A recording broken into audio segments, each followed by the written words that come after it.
survivors camp really changed my life. It changed the trajectory of my activism, and hopefully it's led to something that will change the world and hopefully end abortion at some point. But I know what it's like to just kind of dip a toe in and, you know, starting to think about these things and wondering what your place is. I love the diversity in this room and the introductions.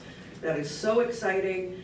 You know, there's people with all kinds of different backgrounds and reasons for being pro-life here in this room. And the title of my presentation today is Justice for the Five, because that's what I'm going to be speaking on. But I feel like a better title would be Steps to Becoming a Anti-Abortion Extremist. And I'm going to tell you a lot about my personal story, and I think that it's important to be a storyteller in this movement. I think everybody who did their introductions just now did a great job telling their stories. And so it's not just because I think I'm that great and want you guys to know everything about me. I just want you to understand the process that I went through as a pro-choice person, making this transition and then ultimately becoming, you know, one of the most hated anti-abortion activists in the world. So if you want to join me in that, follow these steps. All right. Do you know Santangelo is being investigated? Yeah. So I have seen some of the discovery in Lauren's case, which will hopefully be public soon, but the police did do an investigation into Santangelo.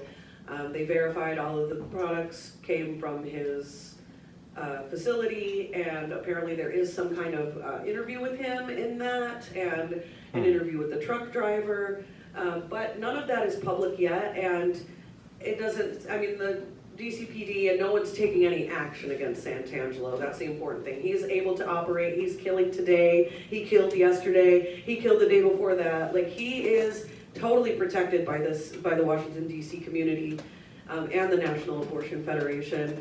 But right after this discovery was made, I think like 70 members of Congress total ended up signing on to letters demanding the medical examiner keep the remains for autopsy, demanding autopsies for the babies and follow up from the local government. But that's been pretty stagnant. They just kind of turned their nose at Congress, and then there was word in March that the DOJ, the Department of Justice, had told the medical examiner to go ahead and destroy the babies.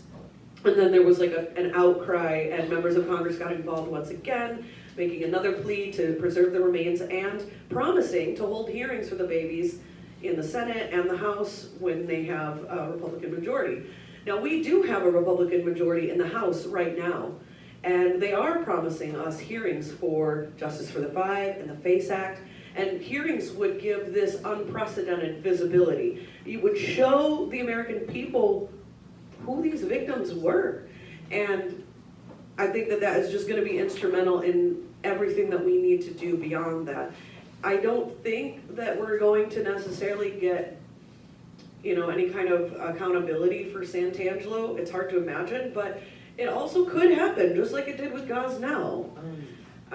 If we keep fighting, if we keep pressuring the health department to hold him accountable, if we keep pressuring Congress to do something about it,